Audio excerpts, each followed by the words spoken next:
কে আবারও আশেপাশে চোখ বললাম। হ্যাঁ, অবশেষে তাকে পেয়েছি, কিন্তু সাথে ওর আরও 5টা বান্ধবী আছে। এখন ওনার সামনে গেলে হয়তো অপমান করবে, কিন্তু কি করার, এতিম আমি, এসব আমাকে সহ্য করতেই হবে। আমি ওনার দিকে যেতে লাগলাম।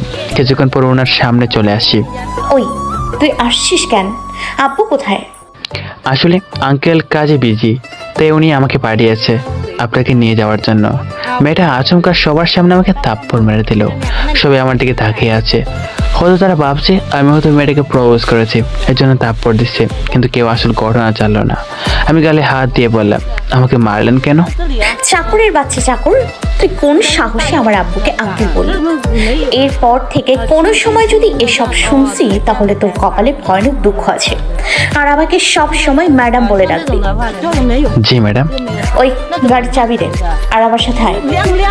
আমি ম্যাডামকে চাবি দিয়ে দিলাম। ম্যাডামের এক বান্ধবী বলল, আখি, তুই শুধু শুধু ছেলেটাকে মারলি।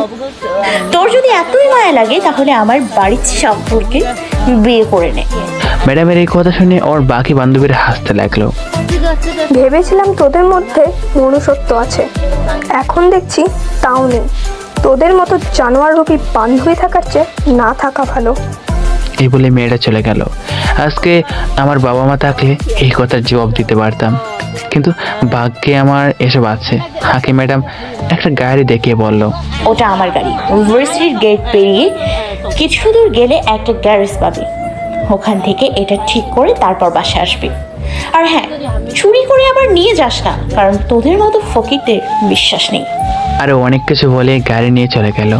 আমি একজন লোক ঠিক করে গাড়িটা ঠেলতে ঠেলতে গ্যারেজে নিয়ে আসলাম। গাড়ি ঠিক করতে অনেকক্ষণ লেগে গেল।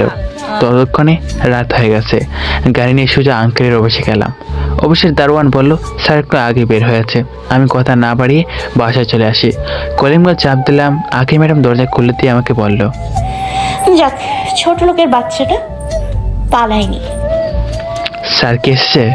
আব্বু ওনার রুমে আছে। আবার কিছু বলে মারতে পারে, এজন্য কিছু না বলে ম্যাডামের পাশ দিয়ে রুমে চলে আসলাম। রাতেও বেশি কথা না বলে চুপচাপ খেয়ে নিলাম। সকালে উঠে ভাবলাম একটু ছাদ থেকে ঘুরে আসি। ফ্রেশ হয়ে ছাদে গেলাম। আশেপাশে উঁচু উঁচু বাসা, এটাই মাত্র 3 তলা। কারণটা বুঝলাম না। এই দুদিনে বুঝলাম এই বাড়িতে আশরাফ স্যার আর ওনার মেয়ে থাকে, আর আমার মতো আরো 2টা কাজের লোক আছে। মাথায় আরো হিজিবিজি চিন্তা আসতে লাগলো। তখন কারো পায়ের শব্দ পেছনে তাকালাম। দেখি আঁকি ম্যাডাম দাঁড়িয়ে আছে। আমাকে ধমক দিয়ে বলল, এখানে কি করিস?